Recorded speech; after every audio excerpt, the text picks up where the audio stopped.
Hello everyone, this is Gorax and today I'm gonna show you an artifact that I believe will be and is going to be the meta in Season 2 of DragonHeir Silent Gods. This artifact will increase our team's damage and will be used throughout Continental Challenge as well as Endgame, but you can also use him in Temporal Vortex. So if we look at this fight, we have Beldel with 1.1 million DPS, Sheena with 300,000 and Zarok with 170. The artifact in question is Titan Rib.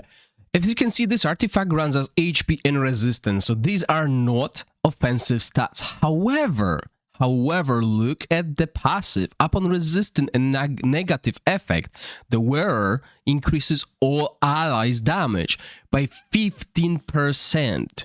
During the Temporal Vortex rotation, every 20 seconds, this is happening. When playing against certain continental bosses, this will be applied even more often. Let's have a look at the bosses. Alton doesn't apply any debuffs. Irzilas does. If we look at his skill set, you see that he does apply attack penalty with his ultimate. Every 18 seconds, we can trigger that. Same with Talvar. He also applied debuff with his battle skill and 2 with the ultimate. If we look at Oster, we're gonna see that he applies Frost debuff, which can be resisted and boosts our team's damage. Jorn boss, attack penalty that we can resist multiple bosses. And finally, Grishnar that applies defense penalty. Out of 6 bosses, we can use this artifact on 5. And if you watched my previous video, I was showcasing that artifact already. I used him on Naro, I used him on Crisis, and I used that artifact on Adolphus as well, where you could see that it outperformed Aurelium Vest. Now the thing is, you can put it on shielders as well, or any support really. Now see, with this artifact, we gain damage reduction, which doesn't really benefit us until like couple minutes into the fight, because at the lower stages we're not taking much damage. We don't need damage reduction. So with this artifact, we are gaining damage every 20 seconds. We can obviously time around it. We know exactly when we're getting debuff during the fight. So if we change our skill timings to follow after the wearer resists and we get the 15% damage bonus, we will be doing even more damage. So again, there might be teams that you will think do not fit that artifact into Temporal Vortex. In this team, Beldel team, as you know, Beldel is a melee hero. We are using Zorak to grant downpipe organ to Sheena, which boosts Sheena's damage. But we can replace this with the Rib as well. What it will do is it will reduce the attack of Zorak, which means our heroes will get less through the passive. But let's have a look if this will increase the DPS of Beldel. Remember, we were at 1.1 million. And here we are, 1.1 million, slightly less, mainly because we lost so much at 1.2 million. That's even higher. So we're still trying to get to that. But yeah, look at this.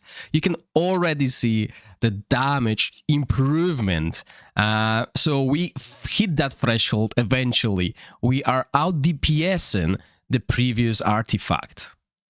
Now we can even see that the drop in Sheena's DPS is just slight, while Beldel is doing way more. We were hitting 12 and 1.2 million, even 1.225, I would say. So definitely better than that pipe organ. Obviously, Beldel did not benefit much from it. She did, however, benefit from Zorak's total attack through to the helmet that we have on her. Now she gains less attack at the start of the battle, but she has increased damage. And with Ice Blast team, you don't really need to time the ultimates to benefit from that damage up, because they constantly deal damage with their battle skills. So this buff is really good in this team. Obviously, there are other viable options if you want to boost our damage. We don't need to do it on Zorak. We can put it on Felocia. Let's have a look at that. So Zorak is back to his previous equipment, which will grant us a lot of attack through this basically setup. So this will grant us 20% attack to Beldel despite her being melee, and the change we've done here is putting resistance on Felocia. This is easily achievable by just having resistance and resistance rune here, and removing Aurelium Vest. As I said, Aurelium Vest benefits only kick in later when we're trying to survive. So this will increase should in theory increase our DPS while reducing our survivability at the end. So once again, you'll need to run it multiple times and see your total damage, how it changes. You remember at the start of the battle, we had around 650 million before our DPS died. So I'm gonna run this fight through all that and see how far we can get before our DPS die, because I will expect them to die maybe rotation earlier, but hopefully the benefits of the extra damage up will outscale that. So while we die early, we will outdamage the team that survived longer. So here we are, 150 million and 1.1 million DPS now.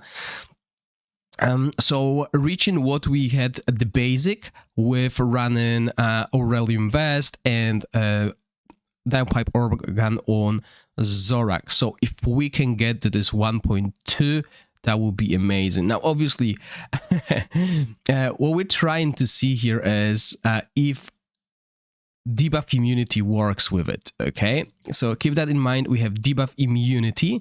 So we might be resisting that and not gaining the damage bonus, but I can see that damage bonus is here, plus 15%, right? And damage bonus, let's have a look. There's so many buffs, wow. Okay, so there we go. Again, we're gonna get debuffed approximately here. So we're looking for the damage buff, and it is damage buff 15%. You can see that, right? Let's go again. So many buffs on our team. There we go. Damage bonus does pop. So debuff immunity works on it. Because Felocia is debuff immune thanks to Asila. That's the thing I wanted to confirm as well, which is quite important. But yeah, look at this, 1.2 million DPS here. So slightly more damage. Not too much, like it's not a huge change, but it's definitely a change. So let's see when our DPS will fall. Okay, so we're at 600 million now. DPS are still alive, but they are struggling to stay. So as you can see, very close. While we increased the damage numbers, we survived a little bit less, but maybe Beldel can go over 650. She's still alive. And the damage result will be very similar. So you see that while we increase the DPS in here, obviously the boss gets stronger and stronger. So in the content where the bosses stay the same, this will definitely be better. So once again, Continental Challenge is available on the test server. I've been testing a few bosses as well. You'll see that artifact quite often. So if you have a dupe, you might consider saving that for that artifact. The Continental Challenge bosses will be released a little bit later. I don't want to do them now because it's way too early for you guys to focus on that. It's better time spent on focusing to get your Akan stronger. But I'll try to live stream and showcase some of the bosses. I already did. I already have videos ready for Alton, so I only have the rest of the bosses done, and wow guys, you're gonna see some crazy numbers popping on some of the new Season 2 heroes. Once again, thank you all for watching. If you have not done it yet, please consider using Gorax 1 as your content creator bond plus, and I'll see you all in the next video. Bye!